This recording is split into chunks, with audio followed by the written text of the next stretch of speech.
Hello everyone and welcome back in this class. तो आज की क्लास में सभी पढ़ेंगे passive voice imperative sentence. Imperative sentence सबसे पहले ये जानेंगे इंपरेटिव सेंटेंस किसे कहते हैं। तो इंपरेटिव सेंटेंस का यूज़ कहाँ करते हैं, जहाँ पे परामर्श दिया जाए और निवेदन किया जाए या कुछ सुझाव दिया जाए या एडवाइस किया जाए, तो वहाँ पे इंपरेटिव सेंटेंस यूज़ करते हैं। ये हमेशा वर्ब से स्टार्ट होता है। जैसे दिया गया है यहाँ पे स्पीक इंग्लिश। स्पीक क्या है, वर्ब है, तो वर्ब से स्टार्ट यानी verb plus object, verb first form plus object. तो ये स्पीक इंग्लिश क्या है, यहाँ पे स्पीक इंग्लिश है इंपरेटिव सेंटेंस। इस तरह के सेंटेंस आ जाए तो पैसिव कैसे बनाएंगे, तो इसके रूल्स दिए गए हैं। यहाँ पे दिया गया है जैसे इंपरेटिव सेंटेंस जैसे परामर्श प्रार्थना के भाव में आए तो हम इसे कैसे पैसिव बनाएंगे, इसका पैसिव क्या होगी। तो इसका रूल दिया गया है यहाँ पे जैसे स्पीक इंग्लिश, तो रूल है यहाँ पे शुड बी प्लस वर्ड की third form. Should be word की थर्ड फॉर्म मतलब object plus should be plus word की थर्ड फॉर्म। जैसे इसको दो तरीके से भी बनाते हैं, तो इंग्लिश शुड बी, ऑब्जेक्ट क्या है ना, यहाँ पे ऑब्जेक्ट क्या है, इंग्लिश है, तो इंग्लिश शुड बी। उसके बाद क्या है, वर्ड क्या है, वर्ड यहाँ पे स्पीक, तो वर्ड की कौन सी फॉर्म लगेगी, थर्ड फॉर्म। स्पीक का क्या हो जाएगा, स्पोकन। इस प्रकार से इसकी पैसिव होगी। दूसरा रूल भी दिया गया है यहाँ पे, यदि इसे लेट लगाकर बनाना हो तो कैसे बनाएंगे। तो दूसरा रूल दिया गया है, इसका रूल है let plus object plus be plus word की थर्ड फॉर्म। तो सबसे पहले हम क्या लगाते हैं, लेट। स्पीक इंग्लिश सबसे पहले क्या लगाएंगे, लेट प्लस क्या है, ऑब्जेक्ट, ऑब्जेक्ट क्या है, English. Let English plus B,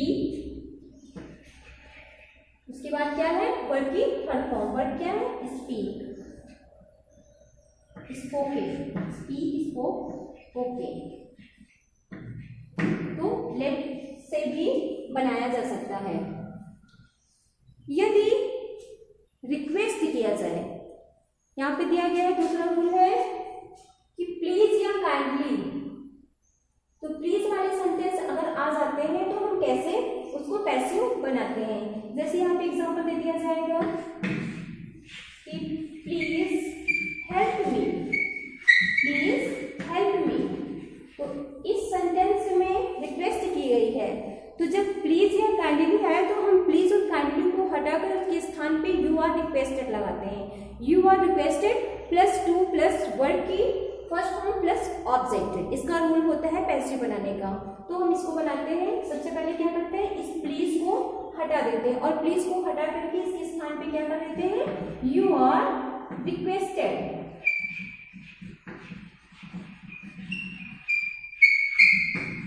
you are requested और यू उसके बाद रूल क्या है, टू प्लस वर्ड की फर्स्ट फॉर्म प्लस ऑब्जेक्ट। उसके बाद टू लगा करके हम आगे वाले सेंटेंस को जोड़ देते हैं, टू हेल्प मी। तो जब प्लीज या काइंडली वाले सेंटेंस आए पैसिव बनाने के लिए, तो उसकी पैसिव हम इस प्रकार बनाते हैं। तीसरा रूल है इंपरेटिव ऑर्डर या कमांड। जब इस तरह के सेंटेंस आए, ऑर्डर एक नॉर्मली बेस में भी बोला जाता है या फिर ऑर्डर, जैसे भी ये दे दिया जाए, एग्जांपल में दे दिया जाए ओपन दी डोर। तो एक छोटा बच्चा भी एक अपने समान बच्चे से बोल सकता है ना कि दरवाजा खोलो, और बड़ा भी ऑर्डर, अगर बड़ा बोलता है छोटे से तो वो ऑर्डर होता है। लेकिन जब बराबर एक दूसरे से बात करते हैं और बोलते हैं तो क्या होता है, वो समान भाव में होता है, तब वो ऑर्डर नहीं होता है। जब हम समान भाव में होता है तो हम लेट से बनाते हैं। लेट से बनाते हैं तो वही रूल लगेगा जैसे यहाँ पे लगाया गया है लेट से। तो सबसे पहले लेट ऑब्जेक्ट क्या होगा, विडो,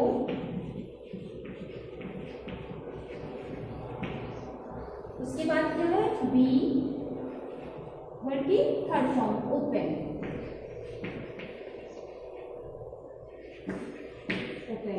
यदि ऑर्डर दिया जाए, यदि ऑर्डर दिया जा रहा है तो हम इसे ऐसे भी बना सकते हैं, you are order, you are order,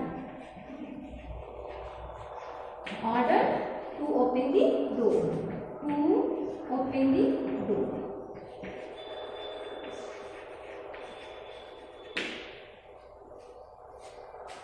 तो इस तरह के सेंटेंस अगर आते हैं तो हम इस प्रकार की पैसिव बनाते हैं। जैसे स्पीक इंग्लिश, तो स्पीक इंग्लिश को हम लेट से अगर बनाएंगे तो कैसे बनाएंगे, इसका रूल्स क्या है, let plus object plus be plus word की थर्ड फॉर्म। यदि हम शुड बी से बनाते हैं तो शुड बी से सबसे पहले हम क्या लिखते हैं, ऑब्जेक्ट लिखते हैं, फिर शुड बी लगाते हैं, उसके बाद वर्ड की थर्ड फॉर्म लगाते हैं। यदि उसी में रिक्वेस्ट किया गया है, यदि सेंटेंस में रिक्वेस्ट किया गया है तो हम प्लीज या काइंडली को हटाकर you are requested plus to लगाकर आगे वाले सेंटेंस को जोड़ देते हैं और प्लीज या काइंडली को हटा देते हैं। तो आज की क्लास से बस यही था। Thank you class.